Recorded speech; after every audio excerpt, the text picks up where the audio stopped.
Sahaj Vidhi www.sahajvidhi.in. Question 1. Explain the principle of liability of master for the torts committed by his servant. Write case laws.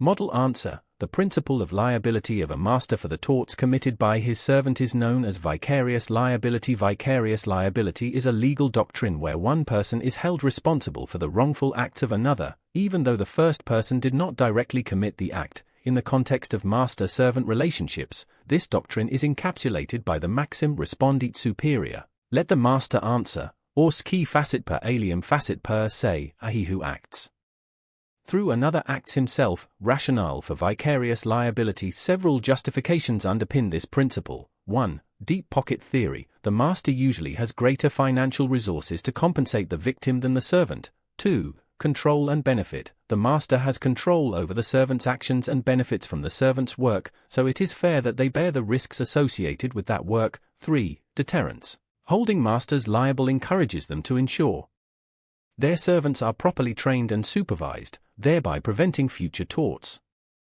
For loss distribution, it allows the cost of accidents to be spread across the community through insurance. Conditions for master's liability. For a master to be held vicariously liable for the torts of their servant, two primary conditions must be met. 1. The wrongdoer must be a servant. The relationship between the master and the wrongdoer must be that of employer and employee, master and servant, not an independent contractor. The key distinction lies in the degree of control the employer exercises over the manner in which the work is done. A master controls not only what is to be done but also how it is to be done, whereas an independent contractor is typically only told what to do, not how to do it. 2. The tort must be committed in the course of employment. This is the most crucial and often litigated aspect.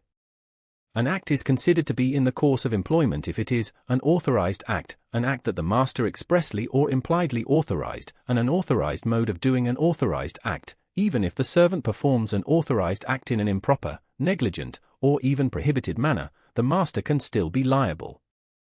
For example, in Century Insurance Co. Limited v. Northern Ireland Road Transport Board, 1942, a tanker driver negligently lit a cigarette while transferring petrol, causing an explosion.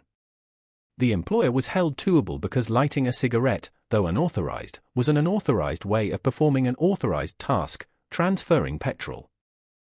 Incidental to the employment, acts that are reasonably incidental to the performance of the servant's duties, acts done for the master's benefit, even if the act is not strictly authorized. If it is done with the intention of benefiting the master, liability may arise.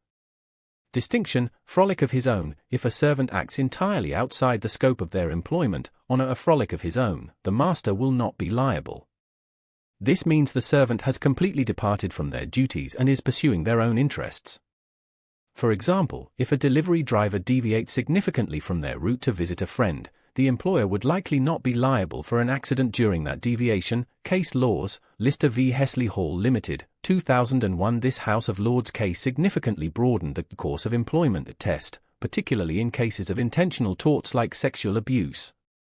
It held that if there is a sufficiently close connection between the employee's tortious act and the employment, the employer can be vicariously liable, even if the act was not authorized or was a criminal act. State Bank of India v. SMT Shumar Devi, 1978. The Indian Supreme Court held that a bank is not vicariously liable for the fraud committed by its employee if the employee acts in his private capacity and not in the course of his employment. In this case, a bank employee fraudulently induced a customer to deposit money with him personally, not with the bank. The court distinguished between acts done within the scope of employment and done. P. Sipasa 8. The Errol-Eaton in his 8 Estate Nal v. Rapacid Ginning and Pressing Company, 1977. The Supreme Court reiterated that for vicarious liability to arise, the servant's act must be within the scope of his employment, or an unauthorized mode of an authorized act. If the servant acts for his own benefit, the master is not liable.